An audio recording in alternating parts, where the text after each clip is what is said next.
Desejo que a graça e a paz do Senhor Jesus esteja, permaneça conosco. Ainda quero apenas louvar a Deus pelos testemunhos que a gente pôde ouvir. E nesse dia de Pentecostes, eu quase não precisaria pregar, porque aqui nós tivemos hoje de manhã a ilustração, a encarnação daquilo que é a mensagem que eu preparei para essa manhã. Hoje é dia de Pentecostes. Hoje nós celebramos o derramamento do Espírito Santo sobre os seus discípulos, sobre a sua igreja. Apesar de eu achar que a igreja como povo em missão na terra nasceu em Gênesis 12, quando Deus chama Abraão e o separa para uma missão na terra, a igreja cristã, ela nasce nesse dia, no dia de Pentecostes. E o subtema é do caos à restauração. Do caos à restauração. O derramar do Espírito Santo sobre a vida daqueles que Ele separa, que Ele chama para ser o seu povo, tem esse trajeto, tem esse movimento. E se nós formos minimamente honestos conosco mesmos, a nossa vida migra do caos para a restauração. Não precisamos passar pelo mundo das drogas, não precisamos passar pelo mundo da imoralidade, não precisamos passar por alguns caminhos que às vezes a gente diz, esses são caminhos caóticos, porque de repente a gente escuta alguém dizendo, eu nasci na igreja, eu cresci na igreja, eu sabia o que era certo e errado. Às vezes o caos da vida é exatamente esse. A gente viver iludido de que eu aprendi o que é certo e errado é o que eu preciso. Às vezes o caos é vivido dentro de quatro paredes de uma igreja. E talvez esse é o caos mais perigoso, porque esse é o caos que nos dá uma falsa segurança de que está tudo certo.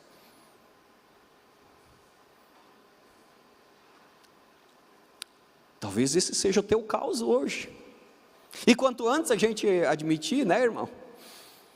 Quanto antes a gente admitir, melhor para nós.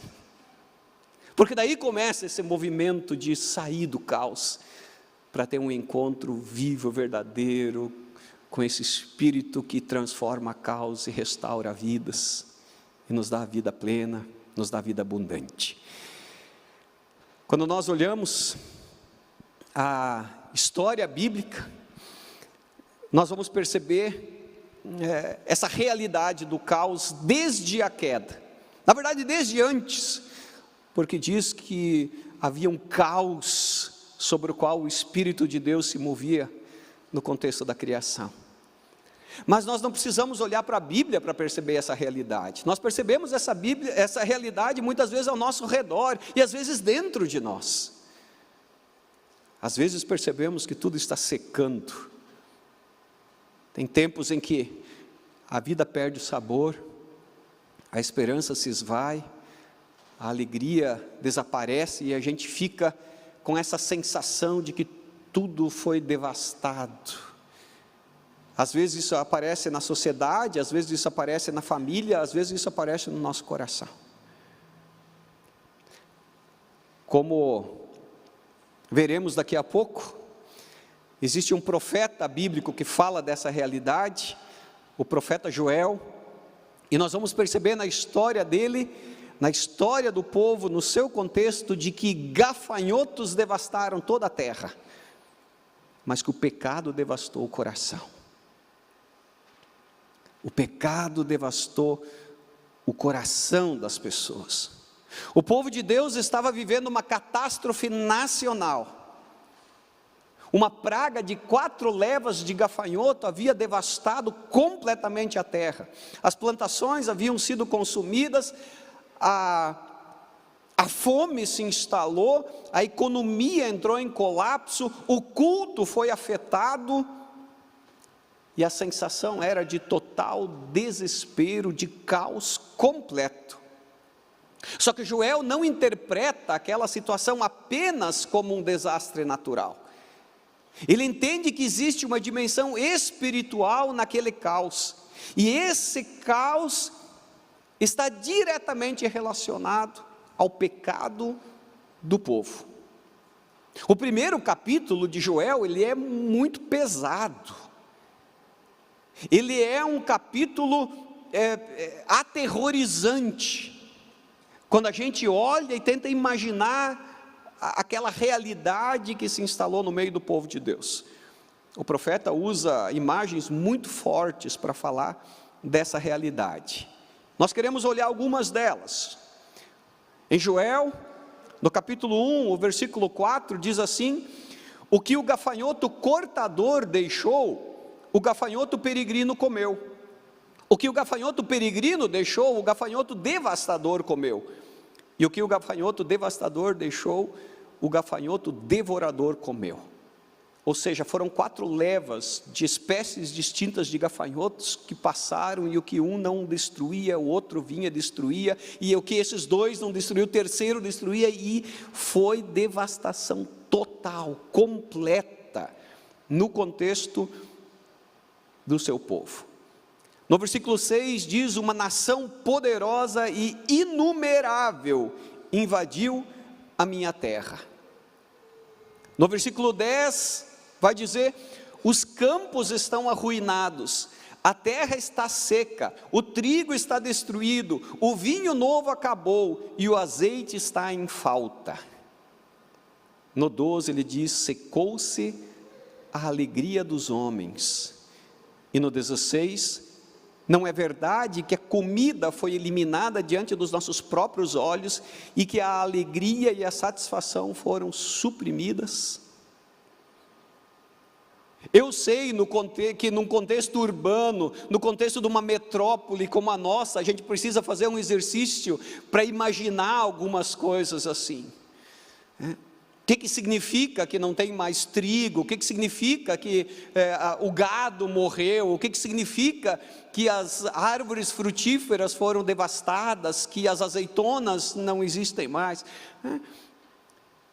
Mas é realidade de fato de caos completo, de fome, de miséria, de morte, que se instalou no meio do povo. Tudo aquilo que sustentava a vida do povo foi consumido. A terra que antes produzia fartura, produz desespero. Os gafanhotos não apenas destruíram as plantações, mas tudo que isso significava para aquele povo.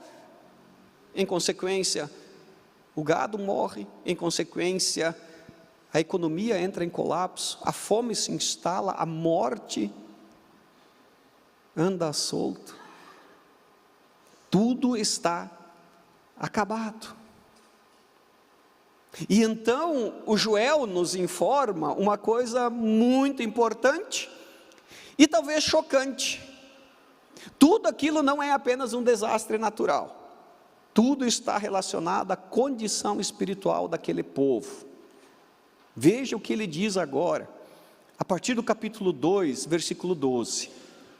Agora, porém, declara o Senhor, volte-se para mim de todo o coração, com jejum, lamento e pranto.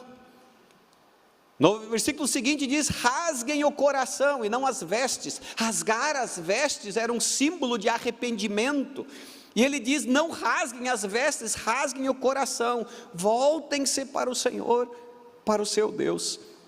Nos versículos 15 a 17, toquem a trombeta em Sião, decretem jejum santo, convoquem uma assembleia sagrada, reúnam o povo, consagrem essa assembleia, ajuntem os anciãos, reúnam as crianças, aquelas que mamam no peito, aos recém-casados devem deixar os seus aposentos, tem que interromper a lua de mel, que os sacerdotes que ministram perante o Senhor chorem entre o pórtico do templo e o altar, orando: poupa o teu povo, Senhor. Por que eu trago isso aqui? Porque Deus está chamando esse povo de volta, porque Deus está chamando esse povo ao arrependimento, e esse arrependimento precisa incluir todos.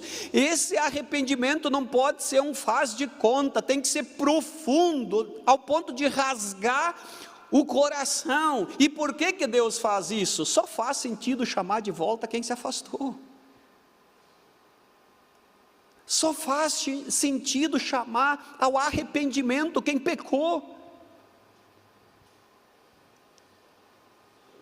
Só faz sentido chamar a um novo compromisso com Deus quem o abandonou. Então esse chamado ao arrependimento, com tudo isso que está junto, todas as pessoas com profundidade, revela a gravidade do pecado e a distância do povo em relação ao seu Deus. Vocês estão entendendo o que está acontecendo aqui? O que está acontecendo aqui é que o pecado do povo é grave. Por mais que isso possa nos parecer estranho ou até desconfortável, nós precisamos reconhecer que toda essa situação, narrada no capítulo 1, está diretamente relacionada ao pecado do povo.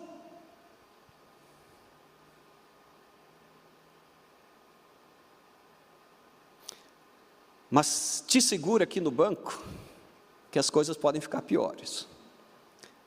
Piores no sentido de que podem nos chocar mais um pouco, podem nos assustar mais um pouco. Veja o que diz capítulo 2, versículo 25. Vou compensá-los pelos anos de colheitas que os gafanhotos destruíram.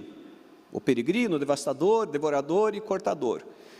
O meu grande exército que enviei contra vocês. Para tudo. Pode isso, Arnaldo? Pode isso? As 4 levas de gafanhoto que geram toda essa destruição, todo esse caos, vieram da onde? De Deus. Deus está dizendo aqui que foi Ele quem enviou. Eu sei que a gente gosta de imaginar, de conceber um Deus que nunca confronta, um Deus que nunca corrige, um Deus que não disciplina, mas a Bíblia mostra que Deus leva o pecado a sério.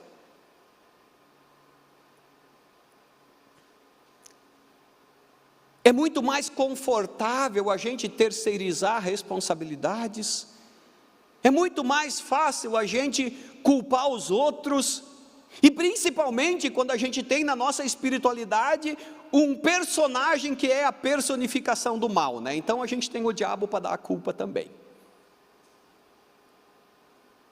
Diz que um dia ao final do culto, diz que o culto foi uma bênção, assim, diz que o culto foi assim, fogo puro, né?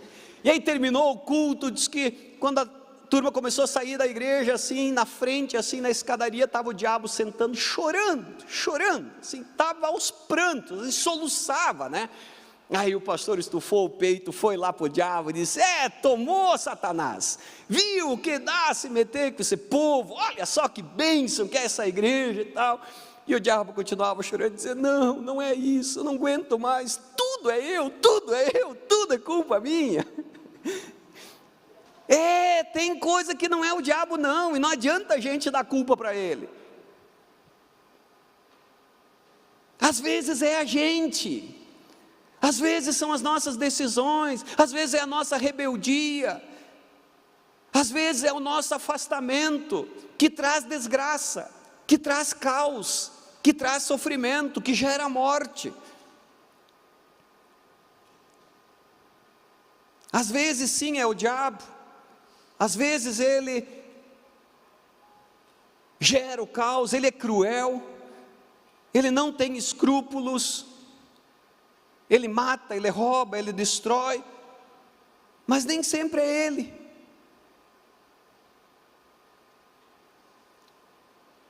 Mas aqui eu quero dizer mais uma coisa, com muito cuidado: nem todo sofrimento é disciplina de Deus, nem todo sofrimento é consequência do pecado. O próprio restante das Escrituras não nos permite fazer esses julgamentos simplistas. Mas há casos sim, onde existe uma associação muito clara do nosso pecado ao sofrimento que vivemos. Há uma associação muito clara ao sofrimento que experimentamos, ao fato de termos abandonado os caminhos do Senhor. O pecado sempre deixa rastros de destruição. O pecado sempre consome vida. Às vezes lentamente, às vezes silenciosamente, às vezes repentina e abruptamente. Mas o pecado sempre deixa um rastro de destruição.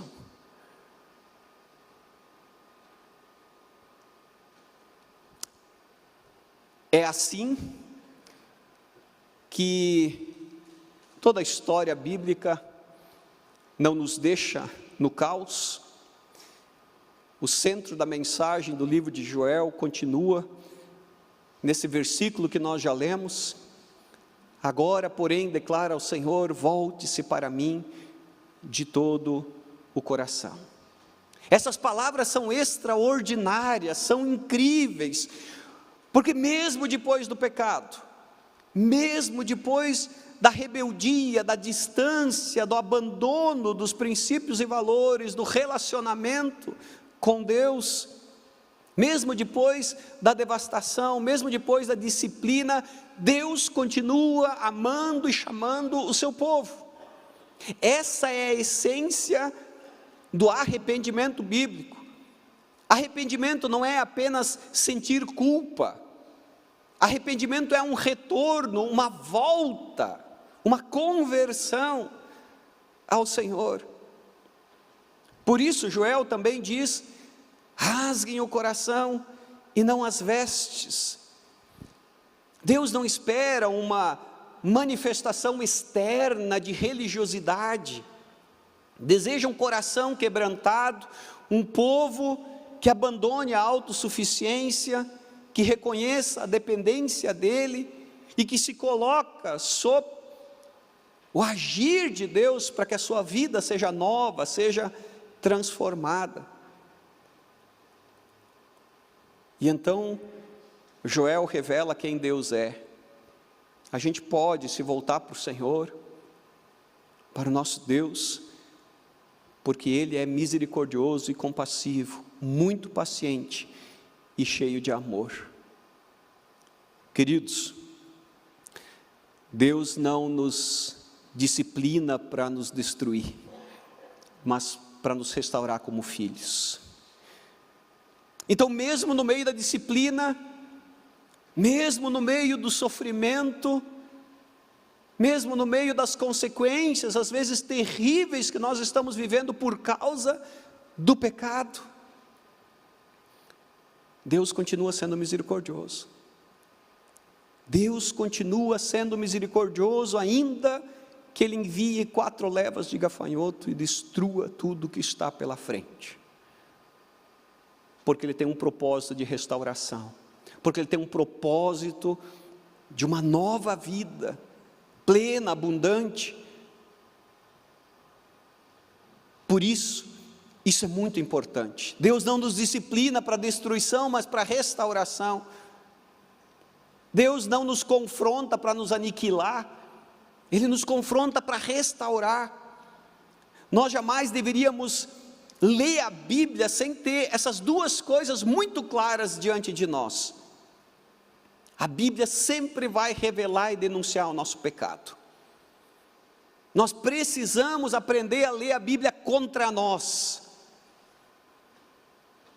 Nós precisamos aprender a ler a Bíblia contra os nossos desejos, os impulsos da nossa carne.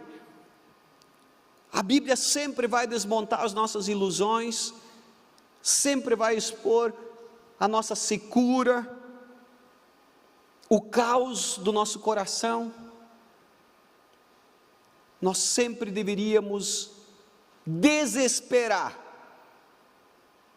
lendo a Bíblia, desesperar de nós mesmos, da nossa autoconfiança, da nossa força, das nossas estratégias.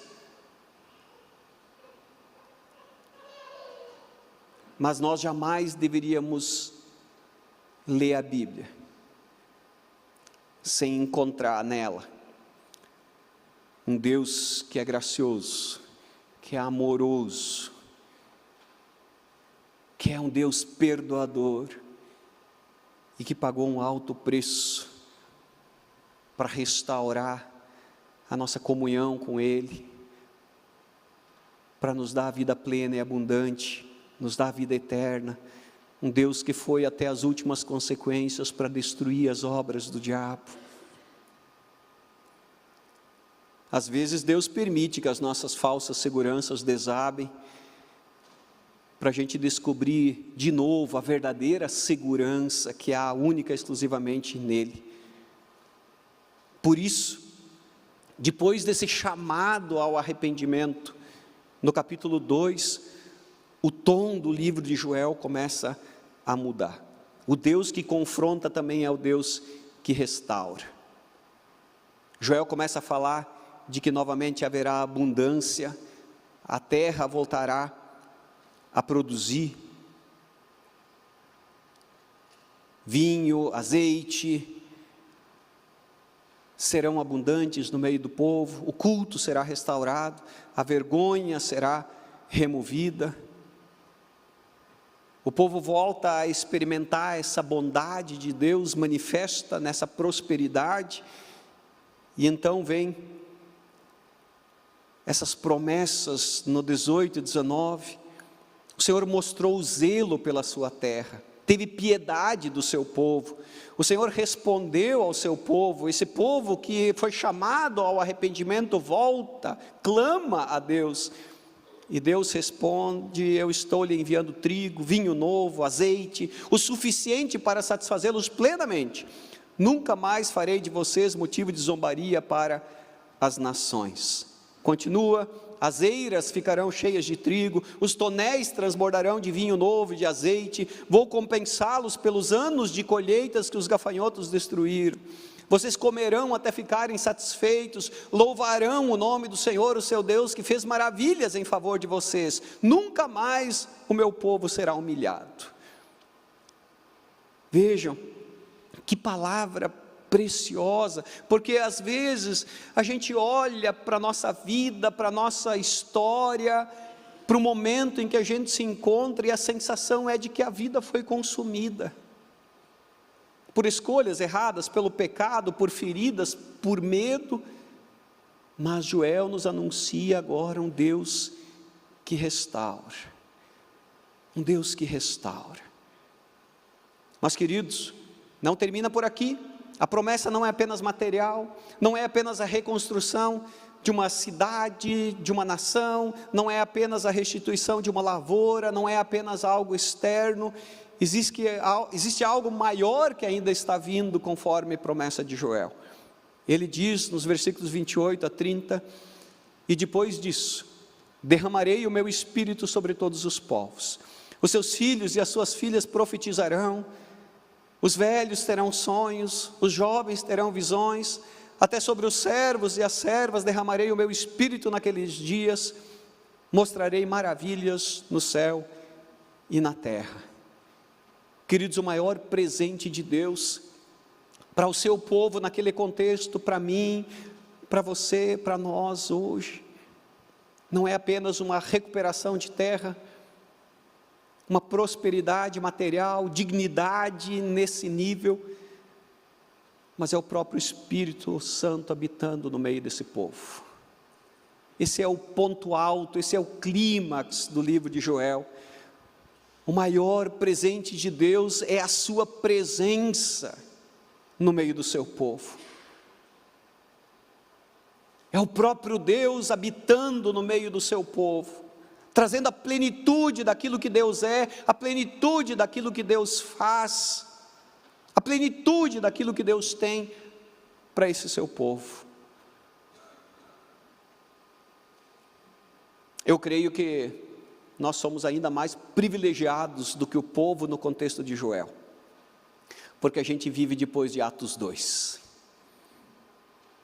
Atos 2 narra a história do Pentecostes, quando o Espírito Santo é derramado sobre a igreja. A promessa de Deus se cumpre, especialmente naquele contexto, porque até ali o Espírito Santo era derramado sobre pessoas específicas, em situações específicas. Não era uma limitação do Espírito, mas ele era limitado a algumas pessoas, reis, profetas, sacerdotes. Nós sabemos o que acontece em Pentecostes. Os discípulos estão reunidos e o Espírito Santo é derramado sobre todos os que estão naquele ambiente. E naquele dia, Pedro se levanta, depois que as pessoas veem e ouvem tudo aquilo, e perguntam: o que está acontecendo aqui?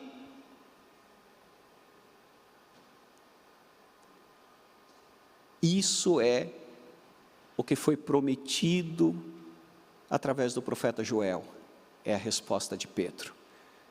O que está acontecendo aqui é aquilo que Joel prometeu. Pentecostes é o cumprimento de uma promessa. O nosso Deus não mente, nenhuma só das suas palavras cai por terra, Ele não engana. E nós podemos saber, nós podemos testemunhar, e nós podemos provar isso hoje nas nossas vidas, não apenas como uma rememoração de uma história, de um fato do passado, mas como uma experiência disponível e que se repete. Eu disse em outro momento aqui já, a encarnação de Cristo, Deus vindo a nós, na pessoa de Jesus Cristo, aconteceu uma única vez. O Pentecostes acontece sempre de novo. Se nós lermos o livro de Atos, Atos 2, o Espírito Santo vem e enche todas aquelas pessoas.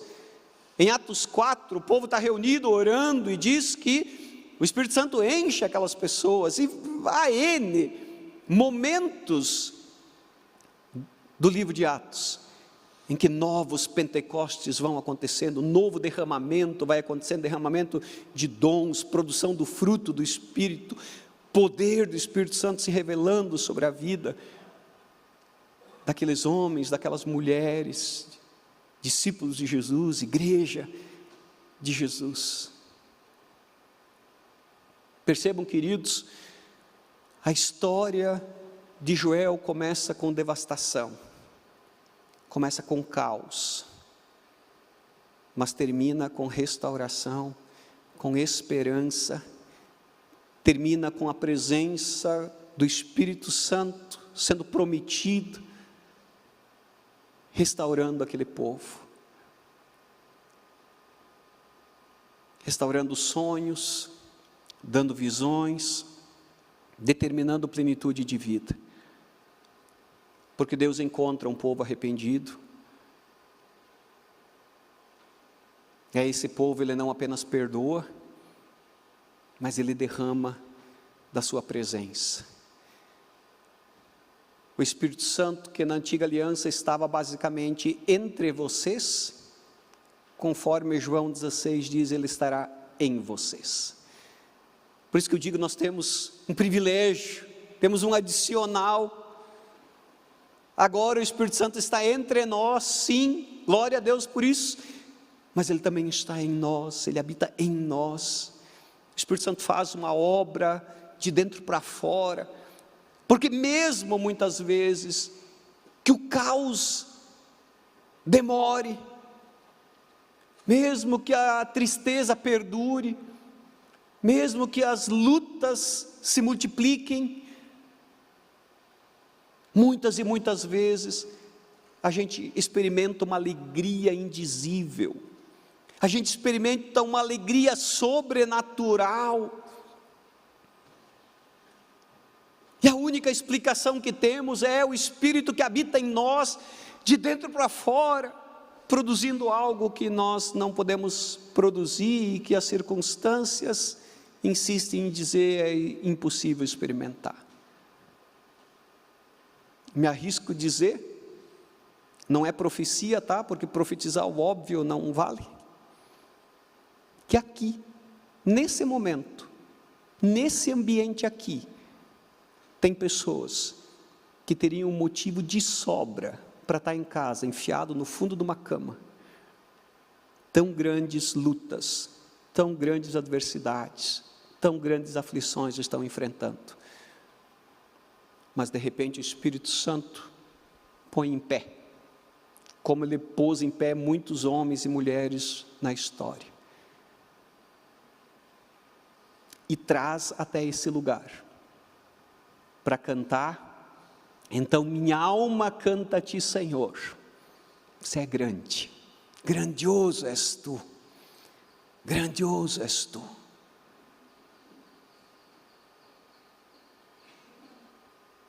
Da onde vem isso?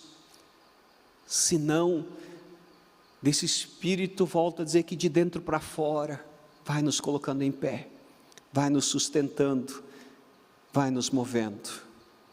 Queridos, o derramamento do Espírito Santo, o Pentecostes, é sinal de que Deus não abandonou seu povo.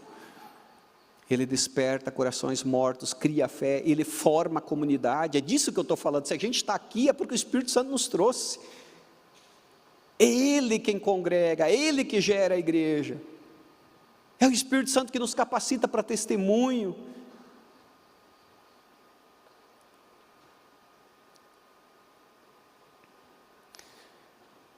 Talvez, queridos, eu preciso só terminar ainda para ser honesto com o testemunho bíblico, respondendo talvez uma pergunta que esteja aí na mente de um ou outro. Como é que Deus pode restaurar pecadores e se mover na direção de pecadores, sem ignorar que Ele também é um Deus justo? Porque se Deus é bom, Ele precisa perdoar o pecador, não é verdade? Mas se Deus é justo, Ele não precisa punir o pecador? Afinal, Ele não disse, se pecarem certamente morrerão? Como é que a gente dorme com um barulho desses? Se Deus é bom e perdoa, Ele não deixa de ser justo? E se Deus cumpre a sua justiça e fulmina o pecador, Ele não deixa de ser bom? Queridos, Ele faz as duas coisas ao mesmo tempo. Faz na cruz. Na cruz. Na cruz o pecado é punido.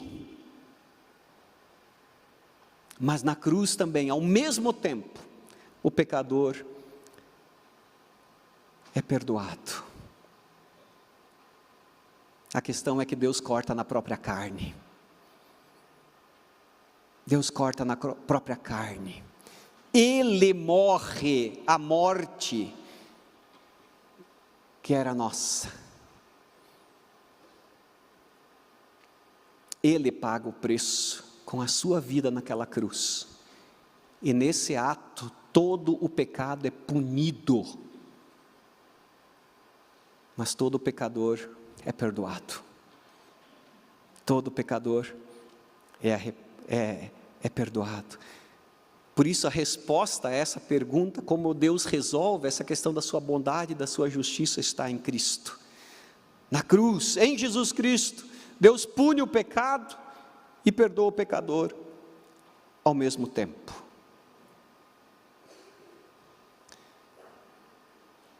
Que glorioso é isso, porque o Pentecostes está diretamente relacionado a essa cruz.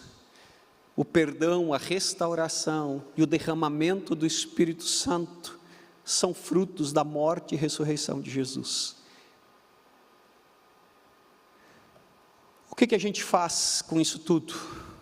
Eu queria deixar 3 coisas para a gente praticar. A primeira coisa é a gente olhar para nós mesmos e reconhecer o nosso pecado, a gente se arrepender do nosso pecado e a gente confessar esse pecado a Deus. Parar de racionalizar, parar de terceirizar, reconhecer o quanto na nossa vida, palavras, pensamentos, ações e omissões denunciam de que estamos afastados, desconectados do Criador, fonte de toda a vida. Em segundo lugar, crer, confiar que em Cristo Deus se revela fiel e justo para nos perdoar o pecado e nos purificar de toda injustiça. É o que 1 João diz.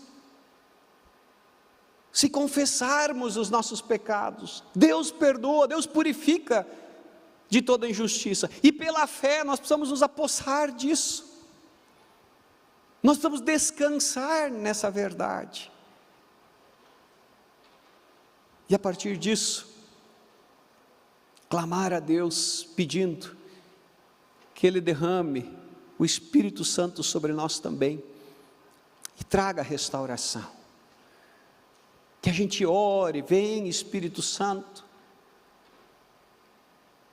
No Evangelho de João capítulo 7 diz que Deus daria o Espírito Santo a quem pedisse. Todos aqueles que creem em Jesus, o confessam como seu Senhor e Salvador.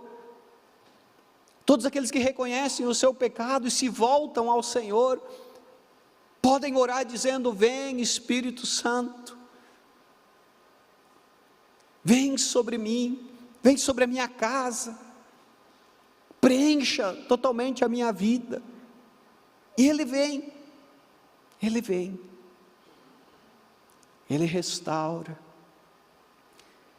Ele manifesta a sua vida plena e abundante, te projeta para uma vida eterna e te capacita para, no intervalo, no caminho, na vida que você ainda tem pela frente, ser instrumento desse Espírito, ser testemunha desse Espírito, desde onde você está até os confins da terra. Vem Espírito Santo, vem sobre nós, em nome de Jesus, amém.